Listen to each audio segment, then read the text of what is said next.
Source అంటే ఏంటి? Source ఎక్కడుంది? సోర్స్ బయట పెట్టండి. ఇలాంటి మాటలు ఈ మధ్యన తరచుగా వింటూ ఉన్నాం కదా. అదేంటి ఆ వివాదం సద్దు మణిగింది కదా అంటారా? సద్దు మణిగింది అని చెప్పినా కూడా ఇప్పటికీ మిగతా ఏ విషయాలు మాట్లాడినా గానీ అసలు సోర్స్ ఏంటి అంటూ ఇదిగో ఇలాగా కామెంట్లు చేస్తా ఉన్నారు.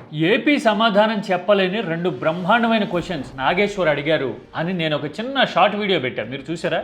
ఆంధ్రాలో రాజకీయాలు అర్థం కావాలంటే ప్రతి ఒక్కళ్ళు ఆ వీడియో చూసి తీరాలి, చూడకపోతే చూడండి ఇప్పుడైనా. అందులో కామెంట్లు చూసిన తర్వాత వన్స్ అండ్ ఫర్ ఆల్ అసలు ఈ సోర్స్ అనే డిబేట్ కి ఫుల్ స్టాప్ పెట్టాలి, లాజికల్ గాను విత్ డేటా అండ్ ప్రూఫ్స్ తోను అని నాకు అనిపించింది. అందుకోసమే నేను చెప్తున్నా, ఇదేదో నాగేశ్వర్ కి సంబంధించిన ఇష్యూని వివాదాన్ని ప్రస్తావించడం నా ఉద్దేశం కానే కాదు. అసలు ఆ కాన్ఫ్లిక్ట్ మీద కూడా నా ఒపీనియన్ ఏంటి అనేది ఇదిగో ఇలాగా ఈ వీడియోలో క్లియర్ గా చెప్పేస్తున్నా. ఇక నేను దాని గురించి మాట్లాడను. నేను మాట్లాడబోతున్నది సోర్స్ గురించి. నాగేశ్వరనో మరొకరినో చాలా ధారాళంగా సోర్స్ ఏంటి అంటున్నాం కదా. మరి ఇంతకు ముందు ఆత్మలతో మాట్లాడతారు ఫలానా వాళ్ళు అని మీడియా సంస్థలు పనిగట్టుకుని పుకారు రేపినప్పుడు అడిగామా సోర్స్ ఏంటని? ఇప్పటి వరకు ఆ పుకార్లని అన్ని వేదికల మీద నిన్న మొన్న కూడా విన్నా నేను, మాట్లాడుతూ ఉన్నారు కదా కీలకమైన పదవుల్లో ఉన్నవాళ్ళు. మరి అప్పుడు ఎందుకు అడగల సోర్సు? ఇప్పుడే ఎందుకు అడుగుతున్నారు? పైగా ఇంకో విషయం, ఇప్పుడు సోర్స్ అని చెప్పి అదొక పెద్ద ఊత పదంలాగా దానికి అర్థం తెలిసినట్టుగా అందరూ మాట్లాడుతున్నారు కదా, చిన్నల దగ్గర నుంచి పెద్దల వరకు.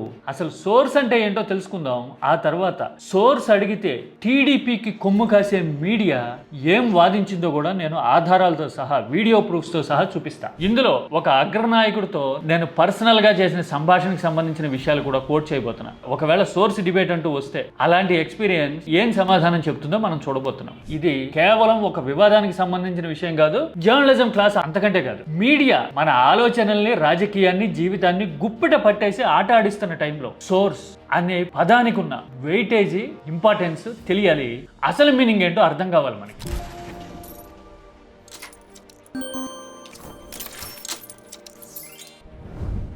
జర్నలిజంలో సోర్స్ ఈజ్ సేక్రెడ్ అని ఒక మాట ఉంటుంది. అంటే అత్యంత పవిత్రమైంది. సోర్స్ అనేది సీక్రసీకి సంబంధించింది. సోర్స్ అనేది నీ right. You need not to disclose your source అని బేసిక్స్ చెప్పేటప్పుడు చెప్తారు. అదేంటే డిస్క్లోజ్ చేయకూడని విషయాలు కూడా ఉంటాయి జర్నలిజంలో? ప్రత్యేకమైన రైట్స్ ఉంటాయా అంటే ఎస్, దెర్ ఆర్. ఎందుకని? మీడియాని 4th ఎస్టేట్ అంటూ ఉంటారు కదా. ఫస్ట్ 3 ఎస్టేట్స్ ఏంటి?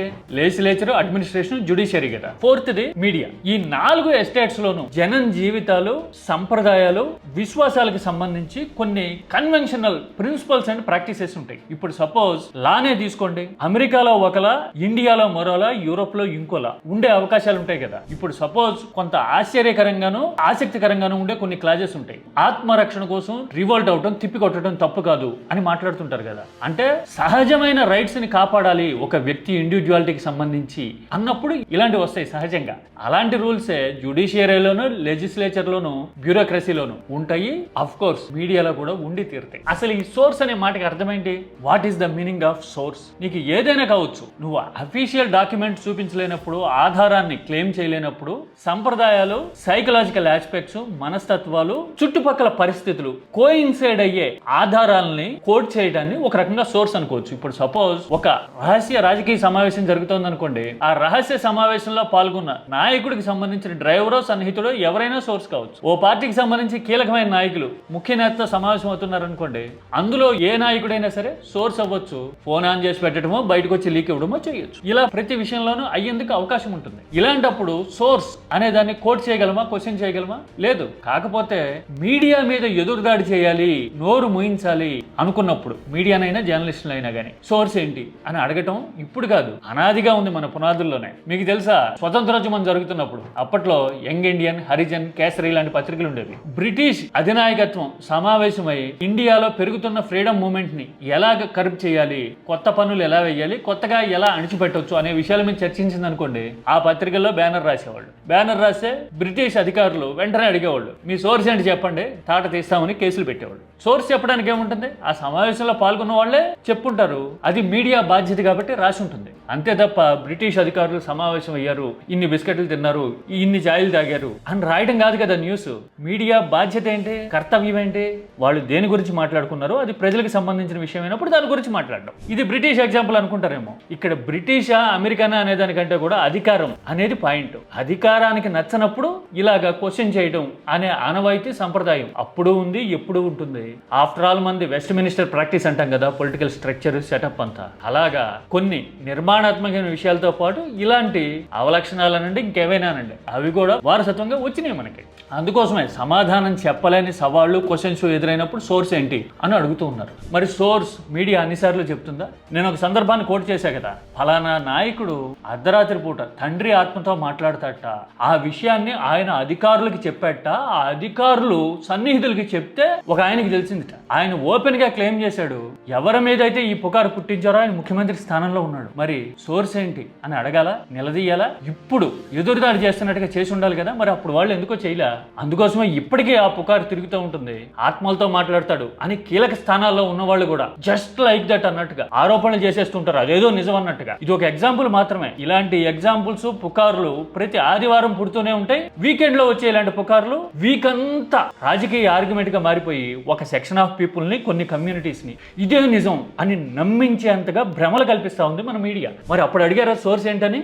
ఆత్మలతో మాట్లాడతారు అనే పుకారు వెనుక సోర్స్ ఏంటి? ఇదే కాదు, ఇంకా బేస్లెస్ ఆరోపణలు వ్యవస్థలతోనూ మన విశ్వాసాలతోనూ విలువలతోనూ చెలగాటమాడే సందర్భాలు చాలా ఉంటాయి. మరి సోర్స్ ఏంటి చెప్పగలరా? ఇదే విషయం మీద ఒక ఛానల్లో ఇంటర్వ్యూ జరుగుతూ ఉన్నప్పుడు అప్పట్లో బీఆర్ఎస్ నేతగా ఉన్న కేసీఆర్ కూతురు కవిత మీడియా సంస్థ అధినేతని క్వశ్చన్ చేశారు. అట్లా ఎట్లా రాస్తారు అంకుల్ అంటూ చాలా కన్విన్సింగ్ గా మాట్లాడుతున్నట్టుగానే సూటిగా ఆమె అడిగారు. అది ఎంత అన్యాయం అంకుల్, అది తప్ప. చూశారు కదా, దానికి ఆయన సమాధానం ఏం చెప్పారు?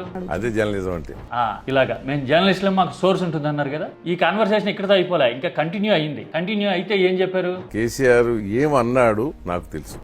ఇలాగా సోర్స్ చెప్పాల్సిన పని లేదు అంటున్నారు కదా. నేరుగా ఒక ముఖ్యమంత్రి మీద, ఒక పార్టీ అధినేత మీద ఇలా రాసినప్పుడు ఆ అధినేతకి సుదీర్ఘమైన అనుభవము, చరిష్మా, జనంలో బలం ఉన్నప్పుడు ఇది కేవలం ఆ నాయకుడి గురించి రాసినట్టు కాదు కదా. ఆ నాయకుడిని విశ్వసించే, ఫాలో అయ్యే, నమ్మే కోట్లాది మంది అభిప్రాయాలకు సంబంధించిన విషయం కదా. మరి ఆమె అదే అడిగితే చెప్పాల్సిన అవసరం లేదన్నారు కదా. మరి అప్పుడు రాని సోర్స్ ఇప్పుడు మాత్రం ఎందుకు వస్తుంది?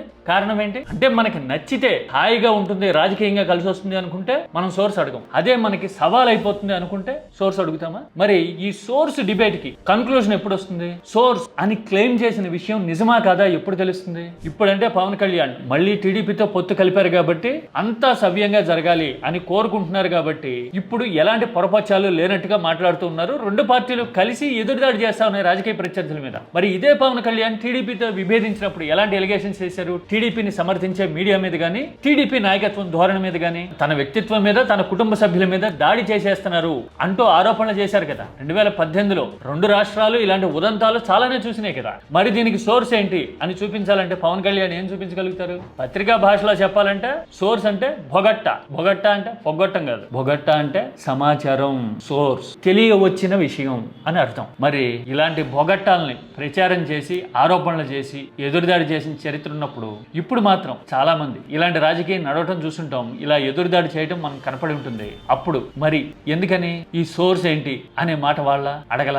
ఇది ఒక్కటే కాదు, ఇంకో ఎగ్జాంపుల్ కూడా ఉంది. 2019 ఎన్నికల ఫలితం తర్వాత నేను ఒక అగ్రనాయకుడితో పర్సనల్ గా మాట్లాడుతున్నప్పుడు ఆయన ఎక్స్ప్రెస్ చేసిన పొలిటికల్ ఒపీనియన్స్, బీజేపీ నాయకత్వం గురించి, పార్టీ గురించి మాట్లాడిన విషయాలు చూస్తే ఆయన మళ్ళీ బీజేపీ వైపు వెళ్ళిపోయారని, గత్యంతరం లేని పరిస్థితుల్లో బీజేపీ అండ కోసం పాకులాడుతున్నారు అనే విషయం నాకు అర్థమైంది. అప్పటికి ఎన్నికలు జరిగి జస్ట్ 3 నెలలే, బహుశా 2019 సెప్టెంబర్ ఆ ప్రాంతం. అంతకు ముందు తీసుకున్న స్టాండ్ కి పోరాటం చేస్తున్నాం అని చేసిన ప్రకటనలకి ఇప్పటి స్టాండ్ కి చాలా వ్యత్యాసం ఉంది. పూర్తిగా యూటర్న్. నాకు అర్థమైంది విషయం నేను వచ్చిన తర్వాత. అప్పట్లో నేను పనిచేస్తున్న మీడియా సంస్థ అధినేతకి, బాస్తో ఈ విషయం చెప్పాను. ఇలా కనిపిస్తా ఉంది కదా మూడ్, మన లైన్ అదేనా అని అడిగితే ఎవరు చెప్పారు నీకని అడిగాడు ఆయన. అంటే నీ సోర్స్ ఏంటి అనడం. బహుశా నేనే ఎక్స్పెక్ట్ చేశానను, గెస్ చేశానను అనుకుని ఆ మాట అడిగాడు. నేనేమో సమాధానంగా ఆయనే చెప్పారు అని చెప్పాడా? అంతకంటే ఏం చేస్తాడు అన్నారు. అంటే సోర్స్ వెరిఫై చేసుకున్నాడు ఆయన, ఖండించడానికి అవకాశం కనపడలా, అంతకంటే ఏం చేస్తాడు అని పొడిగా అలవాటైన ధోరణిలో సమాధానం చెప్పి దాటేసేయటం నాకు తెలుసు. మరి నేను అప్పుడున్న మీడియా సంస్థ పాలసీకి తగ్గట్టుగా నేను ఆ విషయాన్ని రివీల్ చేయలే. ఒకవేళ నేను రివీల్ చేయడమో మాట్లాడడమో జరుగుంటే గనక సోర్స్ ఏది ఎస్టాబ్లిష్ చేయాలంటే ఏం చేయాలి? ఎస్టాబ్లిష్ చేయడానికి ఏముండదు, with in the stipulated time. అంటే ఎన్నికల తర్వాత ఆయన మాట్లాడాడు కదా, మళ్ళీ ఎన్నికలు వచ్చేసరికి ఇంకో 4.5 సంవత్సరాలు ఏమో పట్టింది. ఆ 4.5 సంవత్సరాల్లో అది జరుగుతుంది కదా. నేను చెప్పింది నా సోర్స్ నిజమా కాదా అనేది ఆ స్టిపులేటెడ్ టైం పీరియడ్ చెప్తుంది, కన్ఫర్మ్ చేస్తుంది. అంతే, ఇది ఒక కన్వెన్షనల్ ప్రిన్సిపల్. అంతే. సోర్స్ ఎలా ప్రూవ్ అవుతుంది అంటే ఆ with in the stipulated time లో చెప్పిన మాట నిజమైందా లేదా అనే దాన్ని బట్టి సోర్స్ ఒరిజినలా కాదా అనేది తెలుస్తుంది తప్పితే you need not to reveal your source. That is moral right and authority of A journalist. అది ఎవరికైనా సరే. తెలుసా మీకు ఈ విషయం? ఇప్పుడు సోర్స్ గురించి డిబేట్ జరుగుతున్న ఇష్యూనే తీసుకోండి, అది నిజమా కాదా ఎలా తెలుస్తుంది?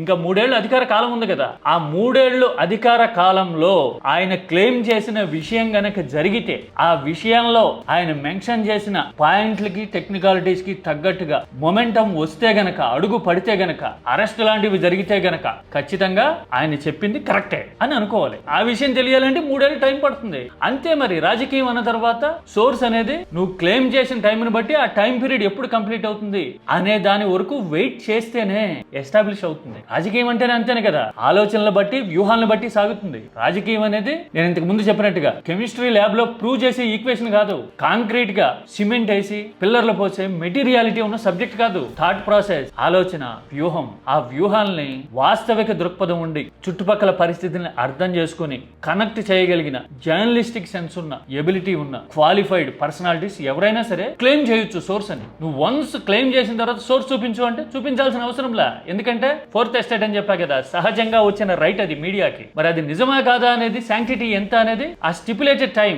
ఇప్పుడైతే వచ్చే 3 ఏళ్ల పదవీ కాలంలో అలాంటి మొమెంట్ గానీ, అలాంటి కదలిక గానీ, అడుగు గానీ పడితే ఇది నిజమే అని అప్పుడు ప్రూవ్ అవుతుంది. అప్పటి వరకు you have to wait and watch. ఇంత టెక్నికల్ అవగాహన గానీ, ఫ్యాక్ట్స్, నిజాలకు సంబంధించిన ఆలోచనలు గానీ లేకుండానే చాలా మంది జస్ట్ లైక్ దట్ ఎవరో అంటున్నారు కదా అని మనం కూడా అందామని సోర్స్ ఏంటి చెప్పండి అని మాట్లాడుతున్నారు. మరి ఇంత చూసిన తర్వాత సోర్స్ ఏంటి చెప్పండి అని ఇదివరకు ఎప్పుడన్నా అడిగామా? వ్యక్తిత్వ హననానికి పాల్పడేలాగా ఆత్మలతో మాట్లాడతారు అని పుకార్లు లేపినప్పుడు సోర్స్ ఏంటి అని అడిగామా? లేదు కదా. ఇప్పుడు మాత్రం ఎందుకు అడుగుతాము? అడిగితే గనక సోర్సు ఎలా ప్రూవ్ అవుతుంది? కాలం, భవిష్యత్తు సమాధానం చెప్తాయి ఇలాంటి క్వశ్చన్స్ కి. మీరైతే ఏమంటారు? సోర్స్ అంటే నిజంగా జర్నలిస్టిక్ వాల్యూస్ ఉండి, కాంటెంపరీ పరిస్థితుల మీద అవగాహన ఉండి, మనస్తత్వాలను విశ్లేషించగలిగి, ఇన్సైడ్ ఇన్ఫర్మేషన్ వచ్చిన క్వాలిఫైడ్ జర్నలిస్ట్ ఎవరైనా సరే క్లెయిమ్ చేయదగిన మోరల్ అథారిటీ అండ్ రైట్ నే సోర్స్ అని అంటారు అనే విషయం ఇప్పటికన్నా మనం తెలుసుకోవాల్సిన అవసరం ఉందా? మీరైతే ఏమంటారు ఈ సోర్స్ డిబేట్ మీద? కామెంట్ సబ్జెక్ట్ ఓరియంటెడ్ గా చేయండి, పార్లమెంటరీ లాంగ్వేజ్ మాత్రమే వాడండి.